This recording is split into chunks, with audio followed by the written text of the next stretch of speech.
내일부터는 사무엘 하로 다시 돌아가서 구약 성경 사무엘 하를 보도록 하겠습니다. 그래서 신약 성경 한 권, 구약 성경 한 권, 그런 식으로 이렇게 왔다 갔다 하면서 신구약을 다 공부하겠습니다. 오늘 본문 말씀 마태복음 28장 마지막 부분에 이제 왔습니다. 예수님의 부활이 실제 사건이었다는 것은 이제 앞단락에서 우리가 다 입증이 되었죠. 그 모든 증인들, 특히 두 마리아, 이름이 같았던 두 마리아의 증언을 우리는 다 마태복음을 통해서 모았습니다. 이제 그 유대 당국자들이 그 앞전에 그들 가운데 만약에 예수님께서 살아생전에 내가 죽은 지 사흘 만에 부활하리라 하는 예언을 하셨는데 제자들이 와서 그 무덤에 예수님의 시신을 만약에 훔쳐가면 그 이후에 유혹이 더할 것이다 하는 걱정이 있었잖아요. 유대 당국자들의. 그런데 지금 그 일이 실제로 일어났습니다. 무덤이 비어버렸어요. 그걸 가지고 이제 어떻게 유대 당국자들은 대처를 할 것인가, 그 내용이 이제 나오는 겁니다. 그 예수님의 부활을 증거하러 두 명의 마리아가 떠났을 때 로마의 두 파수꾼들이 몇몇이 예루살렘 성에 다급히 들어갑니다. 그 모든 일어난 일을 대제사장에게 보고했습니다. 그 파수꾼들은 목격을 했죠. 그 여인들과 마찬가지로 천사가 나타났고 돌을 굴렸고 자신들은 그 천사가 너무 두려워 죽은 것처럼 되었다라고 성경이 되어 있습니다. 그 모든 본 것을 대제사장들에게 얘기를 했고 대제사장들과 장로들은 어떻게 해야 될지 이것을 모여 의논합니다. 이 두 그룹, 대제사장들과 장로들, 이 두 그룹이 예수님의 순환이 시작될 때부터 나오던 그 대표적인 유대 당국자들입니다. 예수님을 십자가에 죽이기로 결의했던 그 주도적인 사람들이에요. 그들은 군병들을 이제 돈으로 매수하려고 합니다. 그대로 이제 사람들에게 예수님이 부활하셨다는 그 사실을 알리지 못하게 해야 되기 때문에 돈을 주어서 군병들을 매수합니다. 이들은 이전에도 가룟 유다에게 돈을 주어서 예수님을 팔아 넘기도록 한 바로 그 사람들이에요. 이제 로마 군병들에게까지도 돈으로 매수하려고 하는 그런 모습들을 본다 이겁니다. 이러한 형태만 보아도 이 유대 지도자들, 당국자들이 얼마나 하나님 앞에서 타락한 자들이었는지 우리는 단적으로 알 수가 있죠. 그러면서 그 로마 군병들에게 그의 제자들이 밤에 와서 우리가 잘 때에 그를 도적질하여 갔다라고 말하라고 하는 것입니다. 상식적으로 이거 말도 안 되는 얘기죠. 왜냐하면 파수꾼들을 밤새 지켜 세웠고 그 큰 돌, 2m 정도에 달하는 그 무덤을 막은 큰 돌은 굴리지 못하도록 움직이지 못하도록 다 임봉하고 지키고 서 있었는데 파수꾼들이 잘 때 조용히 와서 시신을 도적질해서 갔다. 이해가 되지 않는 것이죠. 그 돌을 어떻게 굴렸으며 엄청난 시끄러운 소리가 났을 텐데 파수꾼들이 자지 않았다. 깨지 않았다. 그것도 좀 말도 안 되는 것이고 만약에 자고 있었는데 어떻게 제자들이 훔쳐갔다는 것을 어떻게 알 수 있죠? 아무튼 말도 안 되는 이야기지만 그것을 돈을 주어서 거짓으로 그 이야기를 하게 만드는 것입니다. 그리고 그 이야기가 총독 빌라도에게 들려지면 문제가 생기겠죠. 군병들이 제대로 일을 하지 않았기 때문에 파수를 서야 되는데 그러자 유대 당국자들은 자신들이 알아서 그거 해결할 테니까 걱정하지 말라고 돈을 주었고 군병들은 뜻밖의 돈을 받은 거예요. 큰 돈을 받았습니다. 그래서 사람들에게 그렇게 거짓으로 얘기했고 그것이 오늘 보니까 본문 말씀에 15절에 나오죠. 오늘날까지 유대인 가운데 두루 퍼지니라 되어 있습니다. 여기서 말하는 오늘날은 언제일까요? 오늘날, 바로 이 마태복음이 기록된 그 시점을 얘기하겠죠. 주후 한 70년경 마태복음이 기록됐다고 보는데, 그때까지 예수님께서 주후 33년에 부활하셨다고 하면 거의 한 37년 정도 지난 것이죠. 35, 6년 정확하진 않지만 35년간 그 정도의 시간이 지난 후에 이 마태복음이 기록되어 있습니다. 그래서 그 당시에 예수님을 믿는 제자들이 예수님 부활 후에 한 35년 정도 흘렀을 때 이미 이런 소문이 다 있었다는 거예요. 예수님이 부활할 때, 예수님이 무덤이 비었대. 그 이유가 사실은 제자들이 그 예수님의 시신을 훔쳐갔대 라고 하는 그런 반기독교적인 세력들이 있었다 하는 것입니다.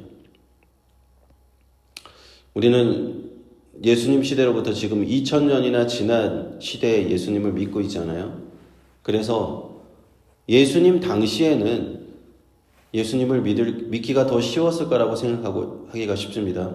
예수님 당시에 예수님이 부활하시고 얼마 지나지 않아서 다 사도들이 살아있었어요. 베드로도 살아있었고 예수님의 12사도가 다 살아있었습니다. 그때 우리가 사도들을 만나서 그 얘기를 들었다면 얼마나 예수님을 믿기 쉬웠을까라고 생각하기 쉽지만 오늘 마태복음을 보니까 그런 것만도 아니었다는 거예요.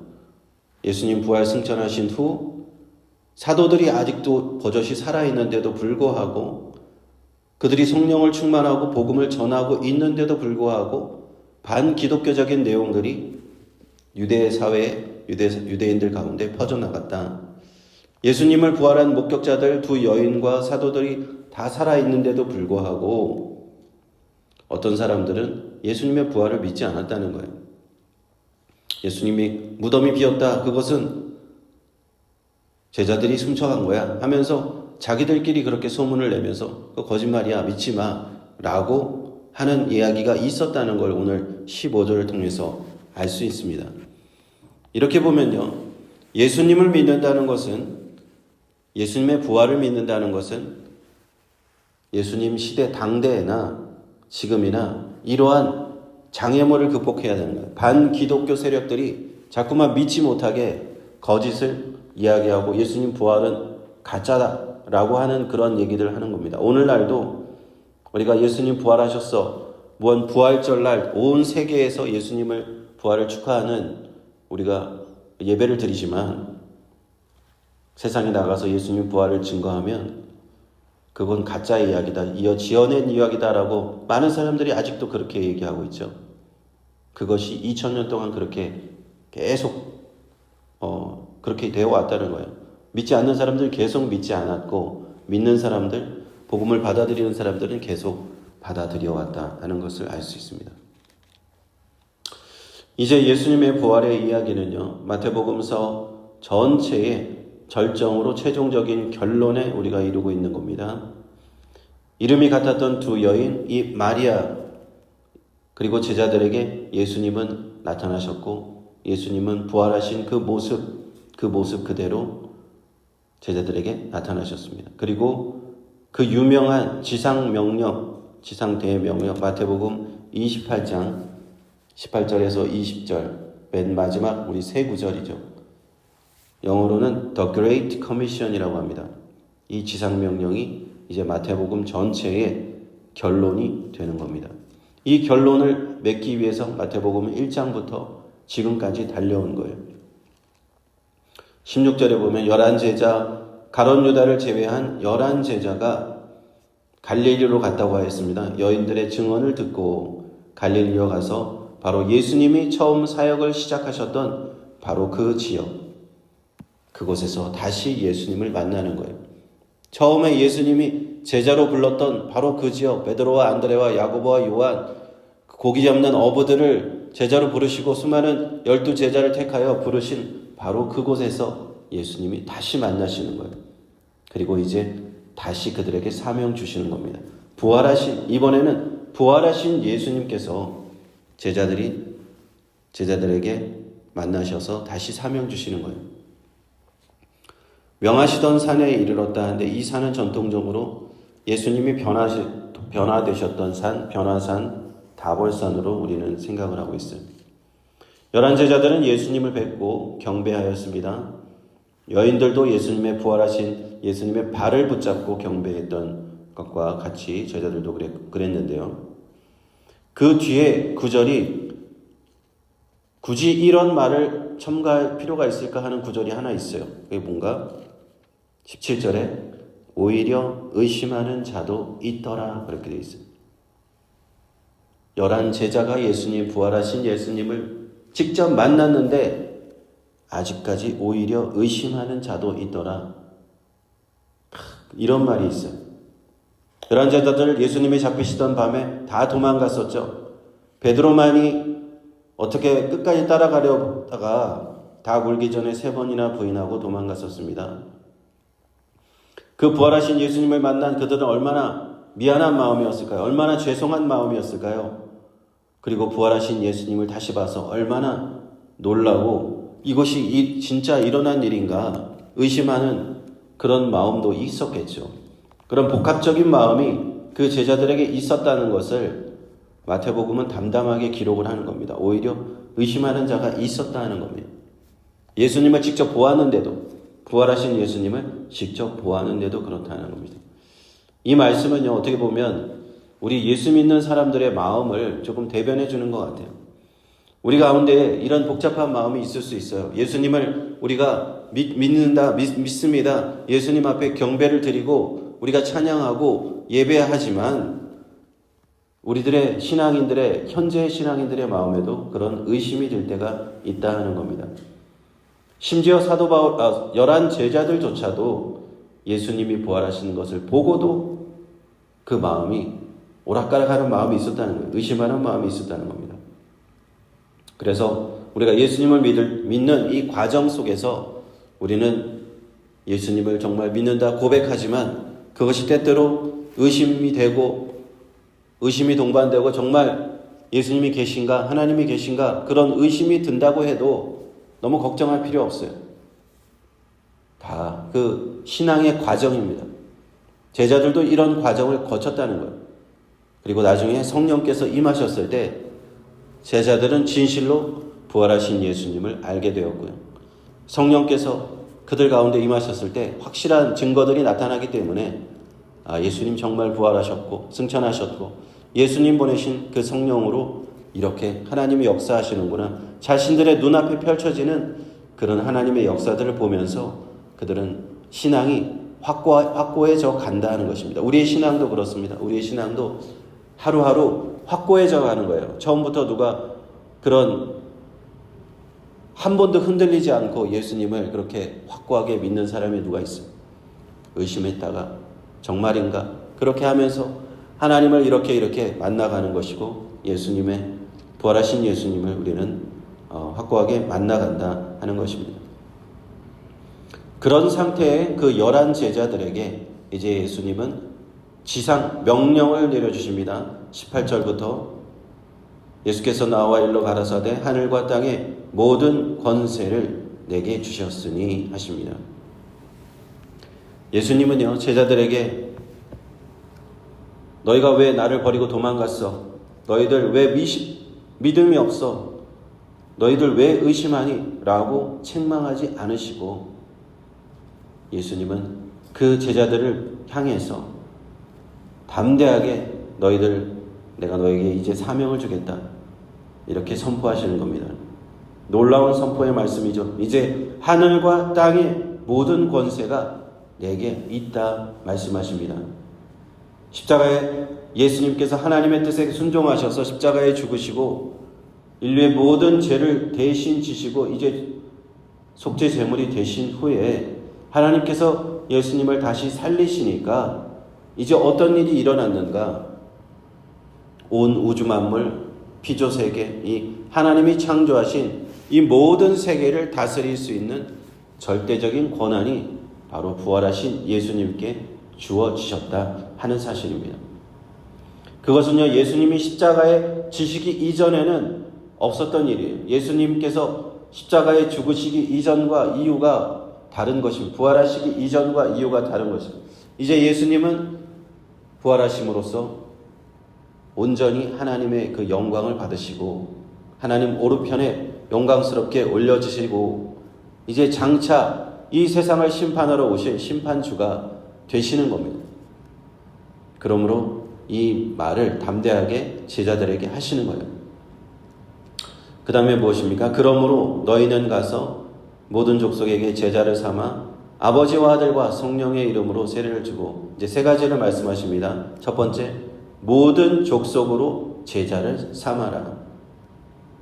처음에 예수님께서 마태복음 앞에도 나와 있지만 천국 복음을 전한 대상은 유대인에 한정되어 있어. 이스라엘 백성들, 원래 여호와 하나님께서 택하신 그 택한 백성들에게 복음이 한정되어 있었지만 이 복음의 이 경계가 이제 예수님 부활하심과 함께 허물어지는 거예요.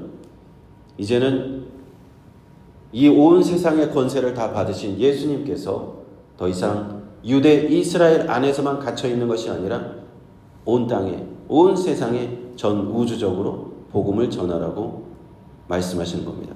내가 이 모든 권세를 받으셨다 하는 겁니다. 제자를 삼으라는 말씀은요, 예수님의 말씀을 받아서 그 말씀을 실천하는 제자의 삶, 그런 삶을 살라 하는 의미가 있죠. 그리고 두 번째로는 아버지와 아들과 성령의 이름으로 세례를 주라고 하십니다. 이 구절은요, 훗날 우리가 삼위일체 교리가 확립되는데 가장 핵심적인 구절입니다. 제자들이 이제 앞으로 세례를 받게 되는데 그 세례는 아버지 하나님, 아들 하나님, 성령 하나님, 이 삼위일체 하나님의 이름으로 세례를 받게 되는 거예요. 이 세 분의 하나님은 분명히 세 분이시지만 세 분이 한 분이십니다. 이것은 바로 하나님이 존재하시는 신비한 형태예요. 우리가 세 명이라고 할 수도 없고 한 명이라고 할 수도 없고, 그래서 우리는 삼위일체 하나님, 기독교의 하나님은 삼위일체 하나님이십니다. 이 세 분은 본질상 동등하시되 신비로 세 분은 따로 떨어져 있는 것이 아니라 신비롭게 하나로 연합을 이루시는 그 삼위일체 하나님이시다 하는 겁니다. 그리고 마지막으로요, 내가 너희에게 분부한 모든 것을 가르쳐 지키게 하라 하십니다. 이 마지막 명령은 이제 제자들로 하여금 예수님의 모든 가르침, 그것을 배우게 해라, 그리고 지키게 해라. 마태복음을 우리가 1장부터 지금까지 봤잖아요. 이 전체에서 우리는 예수님의 가르침을 이미 많이 보았고 많이 배웠어요. 보통 우리가 마태복음에 5개의 예수님의 설교가 있다고 얘기합니다. 그것을 5대 강화라든지 5대 담화라든지 여러 가지 용어가 있는데 다 같은 말이에요.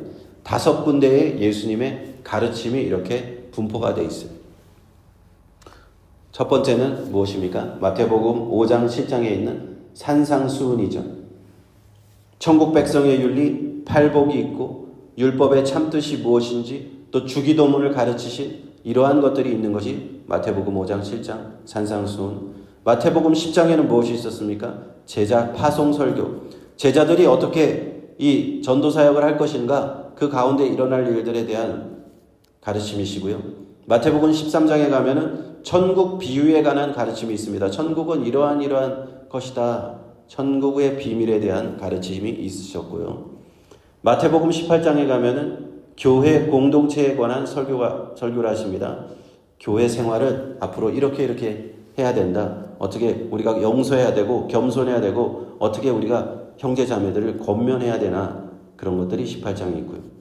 그리고 마지막으로 마태복음 23장 25장에 종말 설교라고 해서 종말의 징조, 최후의 심판에 관한 그러한 말씀들이 있어요. 또 바리새인들을 책망한 화 있을진저 외식하는 서기관과 바리새인들이 하면서 너희는 이렇게 하지 말라 하는 그런 가르침이 있습니다. 그래서 마태복음을 우리가 전체적으로 받아들이면 예수님의 제자의 삶을 산다는 것이 어떠한 것인지 알 수가 있는 거예요. 예수님이 이렇게 크게 5군데에 5번의 큰 설교를, 가르침을 우리에게 주신 겁니다. 마태복음은 그렇게 우리가 어떻게 그리스도인이 될 수 있는지, 예수님의 제자가 될 수 있는지 우리에게 알려주신 겁니다. 이제 마지막으로 예수님은 제자들에게 약속하십니다. 볼지어다 내가 세상 끝날까지 너희와 항상 함께 있으리라. 세상 끝날은 어떤 날입니까?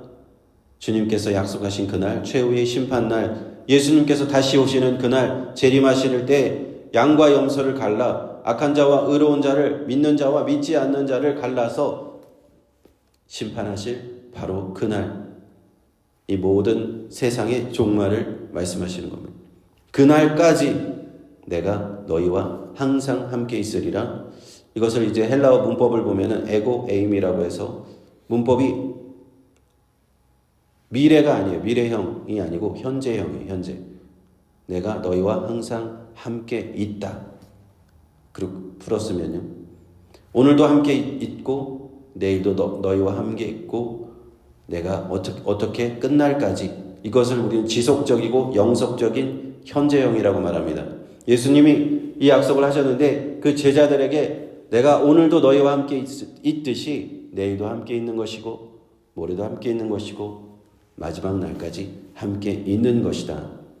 그리고 제자들에게 이 말씀을 들은 제자들에게만 하신 말씀 아니죠. 바로 오고 오는 세대에 예수님을 믿는 예수님의 제자가 되는 모든 사람들에게 이 약속을 하시는 겁니다. 저와 여러분에게 이 약속을 하시는 거예요. 지금 나와 함께는 하시는 부활하신 그 예수님은 지금도 함께 하시고 내일도 함께 하시고 모레도 함께 하시고 끝날까지 그렇게 늘 오늘처럼 지금처럼 계속 함께 하신다 약속하시는 것입니다. 우리 주님을, 이 약속을 붙잡고 우리 오늘도 주 예수님, 부활하신 주 예수님 우리가 붙잡고 우리 가운데, 삶 가운데 나아갑니다. 우리와 함께하여 주옵소서. 이 약속 믿고 우리 담대하게 우리 나아갑니다. 하나님 도와주옵소서. 이렇게 우리 믿음으로 전진하시기를 주님의 이름으로 축원드립니다.